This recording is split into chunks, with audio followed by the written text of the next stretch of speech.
Treat your son like he's 5 years older, even though he may behave like he's 5 years younger. Treat him like he's older. Hey everyone, Dr. Mark Schillinger, founder of the Young Men's Ultimate Weekend, a rite of passage initiation camp for young men ages 13 to 20, and I'm the founder of Challenging Teenage Sons, an organization devoted to helping teens and their parents have more caring and cooperative relationships. All right, so we're in our series on how to use consequences, and so today I want to spend a little bit of time talking about cooperation with your teen and why it's harder than ever to get this cooperation. Plus, I want to talk a little bit about how to stay calm when you are giving a consequence. And I have a little perspective about that I think will really help, because if you're not calm, giving a consequence to your teen, now you're punitive. And when you're punitive, they're just going to go further and further away from you straight up. So that's very important. So I'll give you a little tip on that. And then number 3, essentially, is a communication technique that you can use as a way to stay calm. It's part of a bigger kind of brain science-based technique, but it's really the key to having good rapport with your teenager. All right, so let's talk about this. This is really important. I'm the founder of a nonprofit that puts on rite of passage initiation events, not just for young people, by the way, but for parents too, because I'm convinced that this ancient forgotten practice is the key for helping families make this transition from what I call the ancestrally intelligent way of raising children to the artificially intelligent way of raising children, which is a whole new challenge.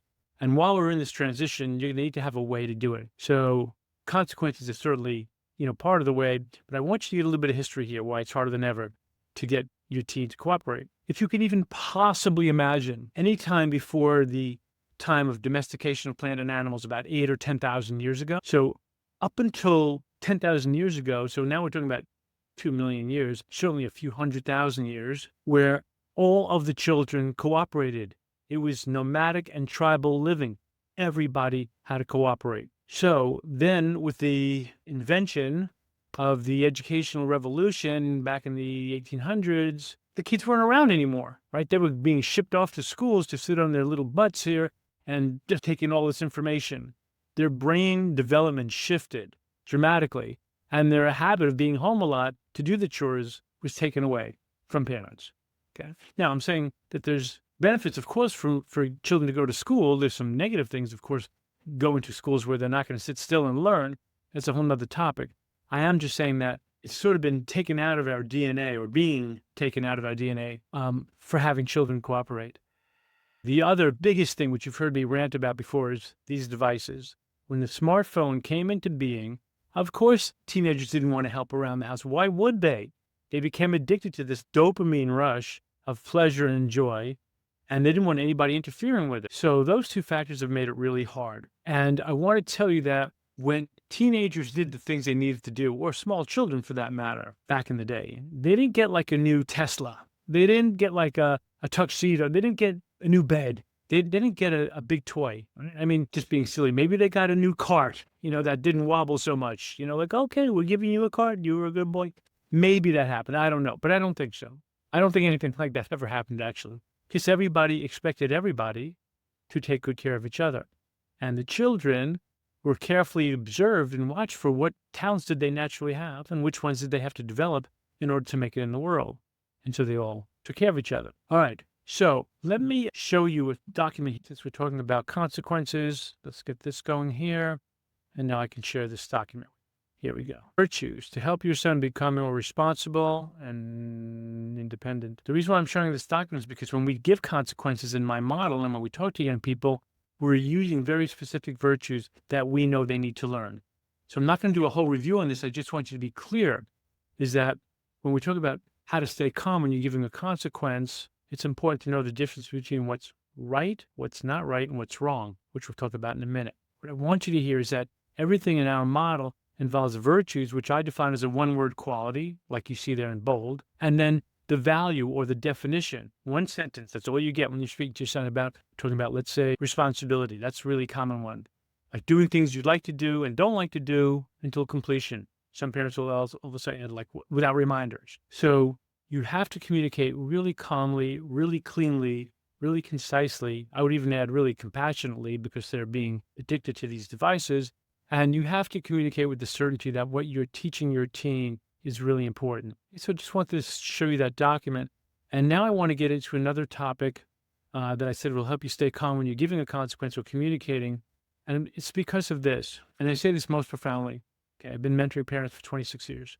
And I've been a parent, for teenagers who are now in their 40s. I know that there's nothing that you want more than to see them succeed. I know that. I just know that.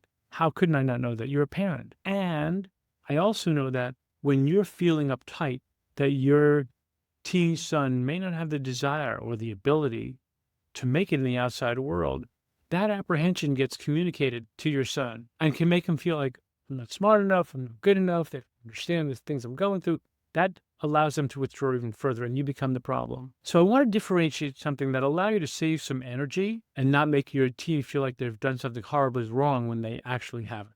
Let's see if I can find the slideshow again. I think I've got it here. Show you this slide, okay? It's basically right versus not right versus wrong. Okay, so let's explain that. Let's go over that. Really important. As I said before, the extra energy you put into making your son wrong for something that's not really wrong is not a good thing. So let's talk about right. Well, we know what right is in our model. Right means that your son, when we're talking about right behaviors, is learning how to be more responsible or accountable or honest or respectful or whatever it is that you've picked out for your son to learn. So if he takes out the garbage on Wednesday night, and maybe he does it with your reminder and nagging, and then he doesn't bring it in Thursday morning, well, sometimes parents will react like, like they beat somebody up and went to jail or something. Like, save that energy. When something's really wrong, it is because they actually beat somebody up physically or really emotionally abused somebody or maybe stole somebody's wallet, or did something really horrible that we could say as a culture, that's wrong. I wouldn't say that a young man who forgets to or just chooses not to bring in the garbage pail on Thursday morning is really wrong. I would just say he's not. I know that sounds maybe trite, but it's not. I'm asking you to hear the energetic difference between you're wrong, you should have, you need to. Like, that energy is not going to work for teenagers anymore if you haven't noticed. I'm just saying that you could say something like, we asked you to take out the garbage, or that's your chore, and you didn't do it today. You didn't bring it out. And that's not right. What is right is being more responsible, doing things you like to do and don't like to do until completion. And you didn't get it right. So we just want to let you know that there may be a consequence next time. Something like that. I'm not going to go into my whole spiel about consequences because this whole series of videos is about consequences. But I want you to feel me on this. I want you to feel that there really is a difference between wrong and not right and right. Okay? So let's turn off this share for a second. We're going to wind down here. By the way, I'm just going to boast a little bit. My t-shirt I'm wearing today is the Young Men's Ultimate Weekend t-shirt. And it reminds me to tell you something about the Young Men's Ultimate Weekend as it relates to getting young men to cooperate.